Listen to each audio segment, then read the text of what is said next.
दोस्तों नमस्कार। Colonel Ajay CO Ajay astro money group first global astro finance digital channel से आपसे मुखातिब होता हूं। आज सोमवार 23 अक्टूबर सन 2023।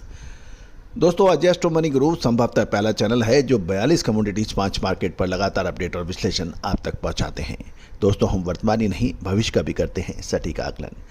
राइस यानी चावल के ऊपर हम आपको लगातार अपडेट दे रहे हैं। चावल के सब आज हम कुछ चर्चा करेंगे कि पिछले सप्ताह चावल के प्रमुख बाज़ारों में क्या भाव रहे। साथ साथ एक्सपोर्टर्स यानी भारतीय निर्यातकों का कहना है कि चावल निर्यात का जो बाज़ार 40 सालों में डेवलप हुआ है वो मिनिमम एक्सपोर्ट प्राइस $1200 प्रति टन के प्रति बंदिशों के चलते वो समाप्त हो सकता है और इसमें भारत को नुकसान होने की संभावना अधिक बनेगी, ऐसा कहना है कुछ निर्यातकों का। तो पूरा शो अंत तक देखिएगा। अब इसमें बहुत महत्वपूर्ण खबरें हम आप तक साझा करेंगे। सबसे पहले पिछले सप्ताह धान के भाव, पैडी के भाव नूहू के अंदर 1509 क्वालिटी के 3425 रहे थे, 1121 के 4350 और 1718 के 3950 रहे थे। धान के भाव सिकंदरा भाव में 1509 के 3351, 1718 के 3851 और 1121 के भाव 4000 के भाव बताए गए हैं। साथ साथ यदि हम फतेहगढ़ की बात करें चुरियन की तो 1509 के भाव वहाँ 3570, 1847 के 3260 और 1718 से 3590 के भाव बताए जा रहे हैं। धान बरनाला के अंदर 1509 क्वालिटी 3100 से 3400, 1847 नंबर 2750 से 3000 और 1121 के भाव 4491 रुपये के भाव हैं।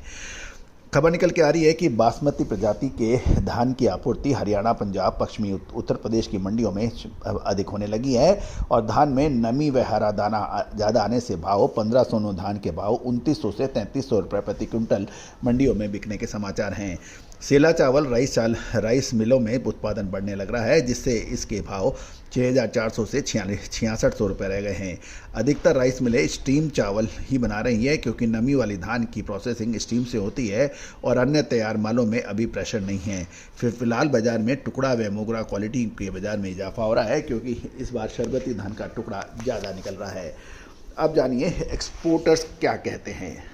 दोस्तों एक्सपोर्टर्स का कहना है कि 40 सालों में जो बाज़ार बासमती चावल का अंतर्राष्ट्रीय बाज़ारों में भारत का बना है उसको अब खोने की संभावना बन गई है क्योंकि भारतीय मिनिमम एक्सपोर्ट प्राइस $1200 प्रति टन रखा गया है।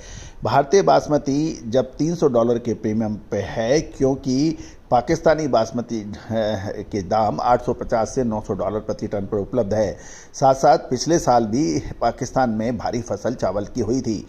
ये गौरतलब है कि $1200 प्रति टन के न्यूनतम निर्यात मूल्य पर पहुंचने का कारण क्या है, तो एक्सपोर्टर्स का कहना है पिछले साल पाकिस्तानी फसल को नुकसान हुआ था और भारतीय बासमती के दाम की कीमत प्रश्न की सरकार $1200 प्रति टन के मिनिमम निर्यात मूल्य पर पहुंची कैसे। तो एक्सपोर्टर को कहना है यह है कि पिछले साल पाकिस्तान को फसल का नुकसान बहुत ज़्यादा हुआ था और भारतीय बासमती की कीमतें बढ़कर $1300 प्रति टन हो गई थी। लेकिन यदि पिछले 4 वर्षों की बिक्री आंकड़े देखें तो औसत कीमत $850 प्रति टन है। लेकिन Nepal, Cameroon, Malaysia, Philippines, Seychelles, Ivory Coast और गिनी गणराज्य सहित कई देश गैर बासमती चावल के निर्यात को अनुमति देंगे और थाईलैंड के 5% टूटे चावल की कीमत पिछले सप्ताह $580 से $600 से गिरकर $575 से $580 प्रति टन हो गई है। तो दोस्तों निर्यातकों का ये कहना है कि यदि कोई एक साल भाव अधिक हो गए तो उस भाव को हम उस आधार नहीं बनाया जा सकता है। दूसरी ओर 27 अगस्त को केंद्र ने बासमती चावल की आड़ में गैर बासमती सफ़ेद चावल के निर्यात रोकने के लिए $1200 प्रति टन से कम बासमती चावल के निर्यात पर प्रतिबंध लगा दिया था, जिसकी अवधि 15 अक्टूबर से बढ़ाकर मार्च कर दी गई है। इससे अब पूरी इंडस्ट्री को चौपट होने की कारागार पे आ गई है, ऐसा कहना है निर्यातकों को। निर्यातकों का ये कहना है कि सरकार को गंभीरता से यदि नहीं समझे तो 40 साल में जो भारत ने चावल का बाजार बनाया है वो खो सकता है। बासमती चावल निर्यात प्रतिबंध का उद्योग पर बड़ा असर पड़ रहा है और all India rice exporter association के उपाध्यक्ष श्री अजय भालोटे ने कहा है अगर निर्यात को पुनर्जीवित करने के लिए मुख्य चावल की मिनिमम एक्सपोर्ट प्राइस को पुनः विचार करना चाहिए और यदि यह बिना विचार नहीं हुआ तो भारत बासमती चावल उद्योग अगले कुछ महीनों में नष्ट हो सकता है। दोस्तों साल 2023-24 यानी जो जुलाई से जून महीने के बीच में बासमती धान का उत्पादन 20 लाख टन से बढ़कर 160 लाख टन होने की उम्मीद है, जिससे घरेलू बाजार में अवेलेबिलिटी काफ़ी रहेगी।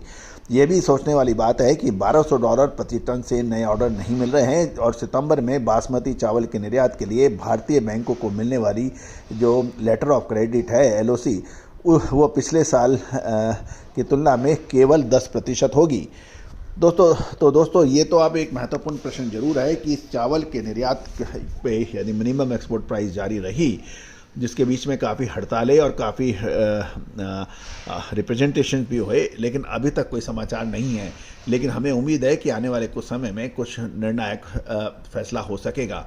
दोस्तों, चावल के ऊपर अगला 1.5 महीना बहुत महत्वपूर्ण होगा।